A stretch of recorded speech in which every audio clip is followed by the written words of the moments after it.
Hello, Internet. Welcome to another episode of Chai and Chill. And today we have with us Bhavna Chhabria, who is a textile and a fashion designer, and she believes in sustainable fashion. Hi, Bhavna. Welcome to Chai and Chill. Hi, Aniesha. Thank you so much for having me here. It's Okay. wonderful to be a part of your channel. And I know this started as a joke, but this is the cup that is going to join us. It just says chai. Sorry, it says chill. I stole Yes. it from my last roommate. Well, I also have my cup here with green tea Oh, because the weather calls for it here. So this is a sustainable cup again, made from waste coffee grounds, and it oh, also has a little made with all leftover waste coffee grounds and other natural stuff. So it okay. also has a little print here that says you've saved 2 to 4 5 grams of CO2 emissions. So that's so I saw this and I had to make this a part of my everyday coffee drinking. Okay, so I'll jump right into it. Honestly, I have never had anybody from the fashion industry on the show, and especially not sustainable fashion. It's a term that I've been hearing over the last few years, actually. It's not a term that I have been familiar with growing up, especially. So, could you please tell us a little more about what that means? Firstly, to be one among someone who's first time from a fashion brand here, that makes so special. And coming to your question on sustainability, as you said, sustainability is actually a term which is basically it's an umbrella term which includes so many smaller aspects of the fashion industry. Something as something that's called eco fashion, Hmm. wherein you work with fabrics and materials that are sustainable and which are eco-friendly, or something that's called slow fashion, or something that's called ethical fashion. So sustainable fashion is basically, an umbrella term, whether you call it sustainable, you call it responsible, or you call it conscious fashion. These all, they just mean the same. And it includes all of these smaller aspects. So rightly said, sustainable fashion it's actually been, in the industry from years together, but it's really picked up traction over the last few years. You can see a lot of people talking about being sustainable, even in terms of, your lifestyle itself. But according to me, for a brand to be sustainable or to claim that they are 100% sustainable is something that's really near to impossible, because there's a lot of aspects that you have to look at when you are trying to be sustainable. For instance, the fabrics that you use, or how is your supply chain, or how do you treat your workers, your tailors, your carigars, how much are they paid? So there are too many aspects to consider, and maybe even something as minor as the packaging. If you are following all kinds of sustainable aspects, but your packaging has a whole lot of plastic added to it, I don't think you can be sustainable then. So there are various minor, small aspects that actually make a whole, and make a brand being sustainable. So for me, as a person, as my brand, I basically look at two very important things. One is creating clothes that are comfortable, which are of great quality Hmm. and affordable. Right. So this is something that I really look at, because I want to create clothes and designs that are trend resistant. So I don't want to create clothes that you can wear for one season, one trend, and then when you get back to it, you cannot really wear it because it's out of style or nobody else is wearing it, or you look odd wearing it, something like that. So this is one aspect I really work on, and that for me is one major part of being sustainable. And the other part is being sustainable towards the people who work for me, my tailors, my caricatures, without so basically my team who works for me, without whom this brand is not possible at all. So giving them a fair pay, giving them a sustainable lifestyle to the extent that I can, these are the two very important aspects for me, for my brand, and that's how we try to be sustainable, and everything else comes secondary. Oh, that's extremely inspiring. And Oh, so thank you. which automatically brings me to this one, okay, this question. So one is, how did you get into fashion in the first place? And you also mentioned that you're a textile designer, right? So what exactly is that, and how did you get into both the textile industry and the fashion industry? Fashion. Yeah, so this is a very uh, lovely story that I love talking about. So my dad is into the textile business. Oh, lovely. So yes, so basically into South cottons. So there are plain cottons, stripes, checks, tassels, lungis. So he's industry from like ever since. So when I was little, I would visit my dad's office, and I was really amazed and mesmerized by the amount of color and fabric textures that I could see around. So I used to jump from one pile of fabric to the other without understanding anything about it. I was just so lost in the world of colors, and I think that is where I had developed this undying love for textiles and textures, because I've seen so much of it. And so it was never really, I had not really decided back then that, okay, I want to get into this line. But finally, when I had to, choose and pick a degree, so it was my dad who suggested that you take up a course on textile technology. So I did a B.Tech, a 4-year degree course in textile technology. And after which I did my master's in design from NIFT Mumbai. So that's how I've learned a lot about textiles. And fashion is something, I think fashion is something each one has of their own interest. I don't think fashion designing can ever be taught. I mean, yes, the technical things can be taught about garment construction and all of that, but then design sensibilities is something that you actually have and you start creating and building upon. So that's how this whole thing of me getting into this industry started. So the major influencing force is my father, and I'm so grateful for that. So when I started off, it was actually I started off by actually doing tailor-made stuff, bespoke tailoring for women. So I started off with a design studio in a very nice locality in Bangalore, based in Indiranagar. And for about 4 or 5 years, or I think even 6 years, I used to just, tailor make stuff for women. They come, so you just bespoke, you take their measurements, you make it for them, which is also sustainable in one aspect because you're making it for them. So alongside that, although that was going really well and I enjoyed it, but alongside that, I always wanted to do something more. So that's when I had decided that it's high time I have a brand of my own, and where I can try and put out designs and ideas that I like. So in fact, even up until last year, I was still open to taking bespoke tailoring orders for all my clients who have been so loyal to me over the past 5 6 years. And it's only right from the beginning of this year, that's 2022, that I've actually 100% giving it into building my brand, where we have our entire press line and we don't custom make anymore. So yeah, so this is a little about how it all started and how it's going forward now. It sounds amazing, especially the whole bit about your, being small and then being in the textile industry when your dad used to take you to work and then building from there. Yes, yes, So right now, how yes, are the absolutely. materials sourced? And the other thing is, how do you come up with the designs? Like you said that they need to be evergreen designs. It shouldn't be something that is in trend in this season. And like as we know, trends just keep coming and going. Yes. So coming to the sourcing part of it, so I started building a database of so basically the collections we work on, I would not say it's completely handloom or completely artisan made. I do a mix of both. It can be made in a factory, it can be manufactured. So when I had started this whole process of building a brand, it was somewhere around 2020 again. So I started building a whole directory. I got in touch with a lot of artisans. I have a lot of contact of weavers, a lot of artisans, block printers, screen printers. Plus, I have a lot of contacts of just manufacturers, fabric manufacturers who do some amazing digital printed fabrics. Hmm. So I started building a whole directory, and they are all not definitely based in Bangalore. There are hardly one or two who are based here, but everyone is from various places.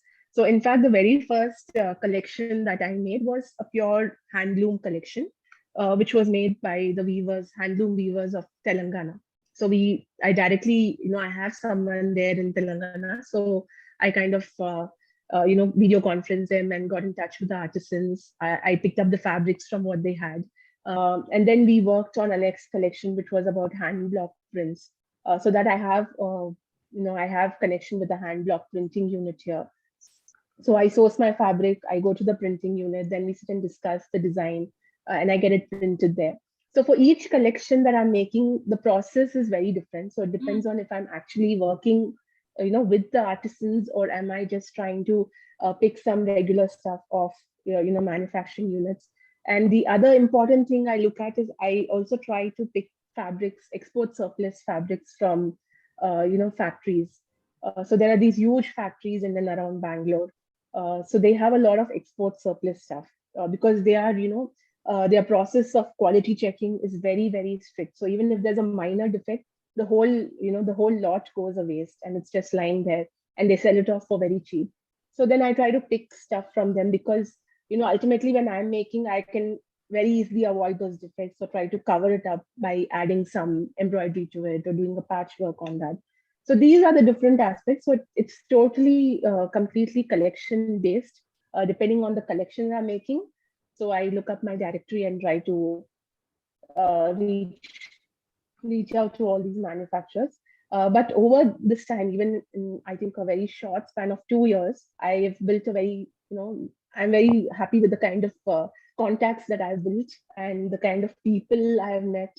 So they're very, the right kind of people who do some great work, and who are always there to, tell you what's really natural, what's not. They don't try to cheat you. So this is like a very beautiful process, and this is something that you have to, keep building over the years. So this is going to be a continuous process. I like to visit a lot of exhibitions here, artisanal exhibitions that happen in and around Bangalore. So that is one place where I again get to connect with people who I've not known earlier. So again, there we connect with them, I interact, I see their work, and if it works for me, I would definitely, also get in touch with them and work with them for any of our collections. So that's the bit about how I source my materials. And then coming to the design part, again, design is something I don't really, to be honest, pay so much of time or attention to, because see, basically, in India, what our classic designs are, your kurta, your dresses, your maxis. You cannot really go wrong in that. So I just don't try and do very extreme stuff, which I know may not last, after. So if I think of something, so even when I look at my wardrobe today, I have clothes which are like 6, 7 years old, and I can still wear them. As long as I fit into them, I can still wear them. Because they are not anything that is, very over the top, or something really which was, just in trend and I picked it off, off the shelf. So design part is something that's, all my silhouettes are very, very, basic, very comfortable, and things that, everyday women would like to wear, without being any, I don't like things that are very fussy, basically. So all my designs are fuss free. So this is something that I always keep in mind while designing. So the design aspect of it is quite easy and quick. No, I like how, one of the things that I've noticed about your designs, because I do follow you on Instagram, is that it's Yes. good for every single body type. It doesn't cater to one single body type like most high fashion brands do, where, well, I would not Yes. like to wear any of Yes. those. But that's a Yes, absolutely, absolutely. Yeah, and I'm also trying to be, as size inclusive as possible. Again, here, the working on the numbers, like, how many pieces to make for each size. It's a little tricky, and I'm still learning as, every day passes by. But I definitely would like to include, every size. In fact, we make sizes up to, bust size 54, 56. I've got orders for that, and then we make it on order basis and give it to them. So that's something we definitely look into, and that's, I hope I can still develop a lot more on that aspect. Okay. Okay. One more question that I have is, when we spoke, you also mentioned that you try your best to ensure that there is zero wastage from the production whenever you produce clothes. So what happens to like the strips of fabric that get saved? Do you do something with those? Do you make like those crunchies or something? Exactly. So Wow. yes, we use that only. We use actually, I'm not sure if you know, but the major wastage happens in the cutting room. That is post your cutting. all the strips that are left in the side, the smaller things that are left, that's the major waste that happens. Because when you're making your pattern and cutting, there's no much wastage at all there. Hmm. So actually, I read somewhere that there's about 15-20% of fabric wastage that happens in the cutting room. So what I have done is, ever since I started my first collection, so initially I didn't really know what to do about it, but I knew for sure that I don't want to just throw them away or discard it, because I know what happens ultimately. So we collected all the leftover fabrics. So until last year, I had collected like over 1-2 years. I had piles and piles of leftover cutting room wastage, because I was still thinking what exactly can be done. It also has to be sustainable. Plus, it also has to bring in some money to the business. So then, while connecting with a lot of these artisans, I came across this women tribal group, which is an NGO based in Tamil Nadu. And so I send all my cutting room leftover waste to them, and they convert them into fabric textile accessories. So in fact, even the piece that I'm wearing right now is one made with leftover bits of fabric. So this way, it's like even the tiniest bit is being used. I mean, I don't see any kind of wastage. So maybe I can say at least 95-98% of all the cutting room waste is being used. So this is like completely made of textile. There's nothing, additional to it. So even tiny details of making the rope of the chain or anything. So all of that is made by hand by these women who are really incredible. So I'm so lucky to have found them, and I just experimented with them, and they were able to understand my design sensibilities and what I was looking for, and it worked. So it's been great. So even now we keep sending our stuff there. So apart from just accessories, now we are also making a few small pouches, a few keychains, maybe bookmarks. So these are smaller things that we keep adding, so that I can completely make sure that there's no waste at all from my brand. So that's one thing I'm really enjoying this process. Well, so this is almost the last question that I have for you. Is right now you operate out of Bangalore, and I don't think you would have a brick and mortar store yet. Do you want to have one in the future, and would you like to have like little outlets all over India, or no, that goes against the whole sustainable thing? No, it doesn't really go against it, definitely, but that's going to take a lot of time. So currently, we are basically working on trying to make our presence in various cities by trying to explore a lot of pop-ups and exhibitions, be a part of them. Understand we are still, in a very beginning stage of understanding clients, understanding how they respond to our collection. So having a store, definitely that's every brand's vision. So definitely over the years, but not anytime soon. I don't see it happening anytime soon, because that's a huge investment that's going to happen. Yes, maybe, definitely, sometime down the lane. But as of now, we are really looking at, exploring various places by being part of pop-ups and trying to understand client behavior. So this journey is something that I am enjoying currently. So hopefully in the future, then we'll definitely have something like that. Okay. Last question. Where can people find you to buy the clothes? So currently I'm on social media, very much on Instagram, and we have a website, which is www.bhavnachhabria.com. So most of our sale happens on the website, and then you'll always find us in a few pop-ups here and there, depending on where we are, what we're doing. But the website is completely active, fully functional. So all like 90% of our sales now happens only on the website. Oh, that's awesome. Yeah. All right. I thank you for Yes. so much for chatting with me on Chai and Chill, and about giving me a window into sustainable fashion. This was very interesting and very eye-opening. I will Thank become you the so much for content. having me. Thank you so much. Thank you so much for having me. It was great connecting with you. Thank you. Thank you so much. Stop recording. Where is it?